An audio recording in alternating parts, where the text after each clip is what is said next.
Game face. Game face on. It's Jason and Joel. Bonjour. We are bringing you the race highlights from Monza. Grazie ragazzi. Home track for the Scuderia Ferraris. Ferrari.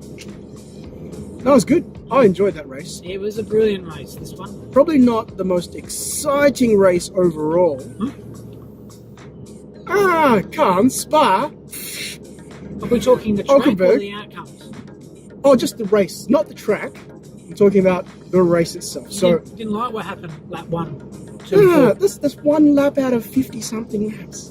Doesn't it Trickle down substantiate what we're going to cover off in this It week's absolutely top 5 does. and this week's Mentionables and Driver of the Day? Yes. So anyway, Monza went well, and as we said, bringing you top 5. Italian. You count 1 to 10 in Italian? I think I Certainly can. All right, hang on. See if I can do it. You can test me if I'm right or wrong. Because Jason actually studied Italian in high school. I'm more proficient in another language apart from English and gibberish. In Japanese, we are still round 14. 14, round 14. So we're 3 rounds too early. So test me. Okay, see if I get this right. Okay, see if I get this right. So, une. Uno. Oh, that was une. Uno? Due, Oh shit. Due. Shaka. So Gonna be quick in this uno, one. due, tre, Tre, quattro, quattro, cinque, cinque, sei, cinque, sei, setta, sette, sette, otto, otto, nona, nova, no, nova, nova, 10. 10. Va bene. So, cinque coming at number 5. What happened? Start at the qualies. Ferrari. Wow. Instead of Sebastian Vettel picking up P1, Yeah. Kimi Iceman set a lap record. certainly did. Well, they all 3 of them In fact, technically in sequence it set was. track It was- records. it- Something significant that's quite interesting. All the teams were doing a bit of drafting, except Seb pulled Kimi around the track one time, set the record, and for some reason, Kimi didn't return the favour.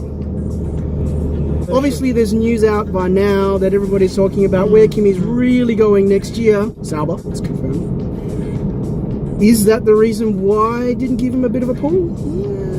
I don't know. Everyone talks a lot about this. I did not notice this on race day. Everyone professes to be an expert on this when, quite frankly, he got P1 and he wanted to race in P1 and he wanted to maintain P1. I think, is there anything sinister about that? No, but at the same time, you'd think that team orders would have been turn and turn about. Yeah, that was the first lap, first corner. But having said that, congrats to strategists. Kimi. Did really, really well. Proved why he has a Ferrari seat and why he has had one for such a significant amount of time. Absolutely. Seb did a good job as well. And at the end of the day, it just proved everything that we've been saying, that track was built for the Ferraris to win. It was their race to lose. At number 4, Quattro. Lap 43, which would be Quattro Dieci. Come on, Jason. Bust out your Italian. It's been a long time. Too hard to think. Put him on Too the hard to spot. think. You can smell the cogs burning. Cog's burning. Cog's seized, mate. Lap 43, Max Verstappen, Yeah. Bottas. A lot of battles going on here. Bottas trying to claim that position. Yeah. Okay. Yeah. Max holding him off. A lot of backwards and forwards going here. Max didn't quite give him enough space, moved into him. Boom!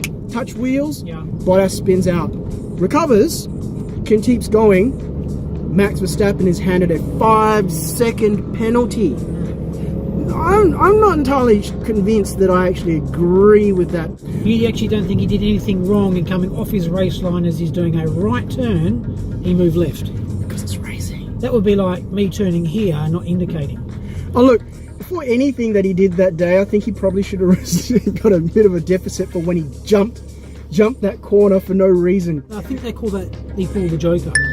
So he gets one joker move where if he didn't lose out or gain anything from that, every little man needed to just have a little cupcake because he was angry. Oh, look, Max is always angry. And the immaturity kicked in here. Having said that, Like Jason's right, and we've been saying it. He's been doing a good job keeping it all bottled up, but I think it was about time for the Max to get out. Yeah. And it happened in this race in quite significant fashion, to which, after he was handed the points, the team had given him the orders. Let Valtteri pass. You're not fighting against Valtteri anymore. You need to hold off Seb. Boom, get your lap in. Don't mess around with it. Refused to let Valtteri pass him, which of course meant that he just stuffed his race up. He was holding off Valtteri for no good reason, defending. Seb manages to make up time, gets within the 5-second gap. Max gives up more than just position, gives up one additional position to Seb. If he maintained a level head, what he should have done was just let Valtteri pass, race his own race, get around the track as fast as possible, maintain the biggest possible gap that he could have between himself and Vettel, and he could have retained fourth, P4. Points. It's called maturity. Points. This game is not about every race. I think if it didn't happen, it should have happened. That Red Bull team management, quite frankly, should have actually given him an absolute dressing down when he got back to the team. A lot of commentators out there talked about this too. This is not about Max. This is not about the Drivers' Championships. Not when it comes to the survivability of a team. Max winning the championship doesn't guarantee constructors' points. No. And if the constructors don't get team winnings as a divvy up of the placings that they've got at the end of the year, then they can't put food on their table. If he'd let him by and he was still sat in 4th or 5th or 6th at the end, people wouldn't be judging him as they are now. Exactly. And so with maintaining his tyres and being able to re-overtake him again through good driving, then he may actually have improved the standings for the team, not for Max. And from my way of thinking, that's a very important factor because he's impacted possible winning outcomes for the end of the year. And look, time will tell whether I'm proven right or wrong here. But whole point being is the fact that he could have retained, there was the potential for him to retain fourth. He chose not to. He chose to fight Valtteri, which was a lost cause. He chose to anyway. Max, that's not the way to win yourself more fans. In fact, that's the way to push away some existing fans. Yes. Just to be sure on that. I still think he's fast. I still think he is a future world champion. He just has some maturity to develop. And I have some massive fears going into 2019 with two babies sitting in the Red Bull seats. I said it a few weeks ago, didn't I? Two hotheads. Yeah. Oh, it's going to be interesting. We'll see. Max and Pierre. This sounds like a cartoon show. Yes, it does. Number 3, Dre. Lap 1, right off the bat. You got Hartley in P16, Ericsson right behind him. Ericsson off the draft comes by to overtake Hartley in a very good move. Then they clash. Slight clash causes Hartley to have a flat tire. Puncture. Oh, puncture. Took his whole front right tyre off, mate. I'll give you a flat. All right, let's call it a flat. Being tactical. So, basically took out the front of his car, causing Hartley to DNF yet again. And Jason and I have had this argument, and this is an argument, this is a full-blown argument, where Jason is saying that Hartley is the worst driver on the track. Oh. That was your exact words. Statistically, he is the worst driver on the track. And I'm saying that you can't take a DNF, a whole series of DNFs where you are not at fault, into effect. But there's no statistical way to prove one way or the other. No. But my only justification for saying that was, and I'm a massive Hartley fan, because like I said in Spa, that the frustration with F1 when someone crashes out is you actually technically can't judge how good they are as a driver, which is why for the most part, I'm very frustrated with Grosjean because he takes drivers out. That's probably a few things too early. So, you line ball everybody else up, comparatively speaking. Sirotkin hasn't had 6 DNFs, but he has had 0 points. Statistically, he was, up until this weekend, theoretically. I would point out that Sirotkin's a slower moving target. So, but he hasn't DNF'd. It's easier to avoid. So now they're both on the same points.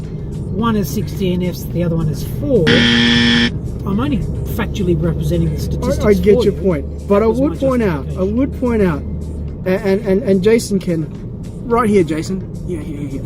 Put it right there. Statistically, how many times has Brendan Hartley DNF'd this season due to somebody crashing into him? No more than 2, possibly. I think it was 1. Brendan Hartley is a good driver. He's a great driver, very, very technically minded. He just needs people to not crash into him.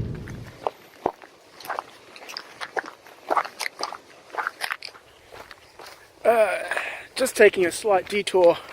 Jason caught this out of his corner of his eye. Look at this. It's green everywhere. And the city's behind us. Jeez, Jason, you just take me to all the nice places. Secret locations, Joel.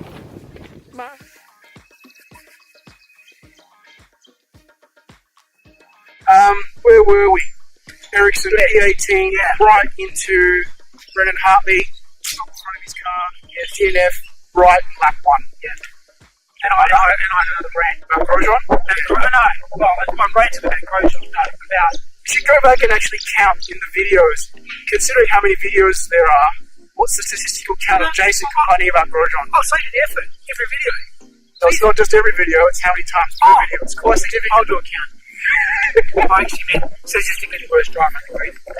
And then, that's on time. and we were saying with Hartley versus Sean. Anyway. Brings us to point number 2. Do it. Alright, so I might have seen this on the interwebs, but basically Valtteri has now picked up a new nickname, Valtteri Bollard. I've always said that Bottas is a very, very good defensive driver. But this is the first time that we've seen him deliberately act as a blocker. All joking aside, Bottas was never in a position to have won the race. No, so let's keep that into consideration, because I know there's a lot of people complaining about the fact that Valtteri blocked any chance of Kimi basically picking up P1. And I'm saying that's part of racecraft. Bottas knew that he was never going to get P1. He followed team orders, held Kimi off for as long as he possibly could, forced Kimi to wear his tyres out. Boom! What actually happened? Did. Kimi's tyres were gone. Valtteri pitted. Lewis overtook Kimi. That's the end of the race. And it was very unfortunate. It was very smart. Very, very well done by Mercedes. I think they did a really good job. A few people complaining about the fake pit stop. Getting ready. Oh, did it really? Yeah. That's racecraft, people. Come on, get over it. Knew that there was no chance of Bottas ever really winning that race. There's no way he could have held it to the end. Better opportunity probably would have actually been to have held off instead of pushing. Probably could have actually just left it until Valtteri's tyres were just completely shot. Then overtook him with power, and away he goes. That probably would have been a better strategy. It's not the way it went. That's the end of the game. It was P1. Mentionables for the day. Jason, takes away. What do we got? Alright, so first of all, we had the remnants of the Spa incident with Hulkenberg come back into play here. First quick bench stall. He's been relegated to the back of the grid. I think considering a couple of years prior to that with Grosjean, it was the same incident a few years ago.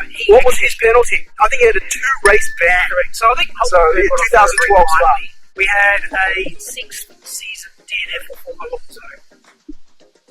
And for considering this is his retiring year, this is it's basically 2017 all over again. yes, DNF.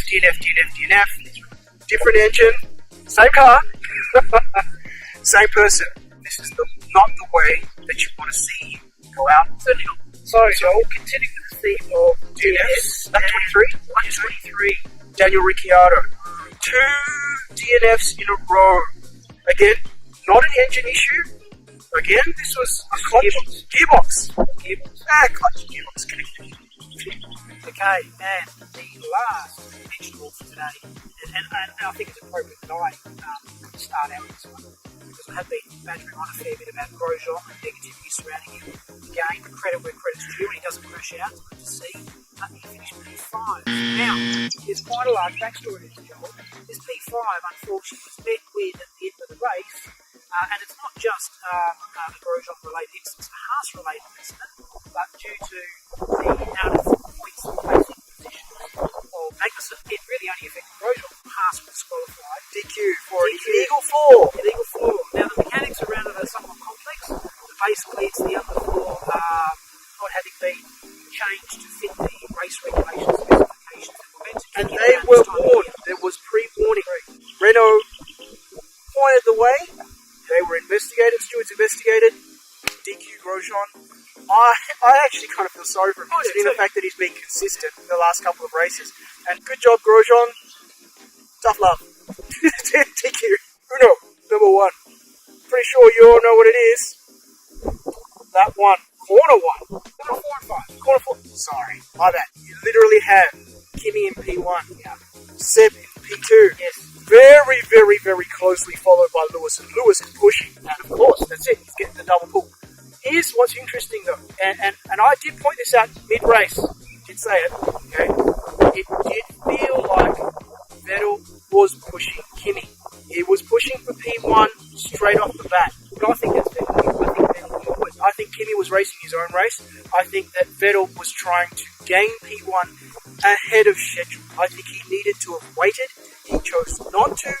Didn't take into enough consideration the fact that Lewis was side by side through the first chicane. Now, this could have gone literally either way. Unfortunately, who lost out? Vettel. Side by side clash. It's a racing incident, which is what the steward said as well.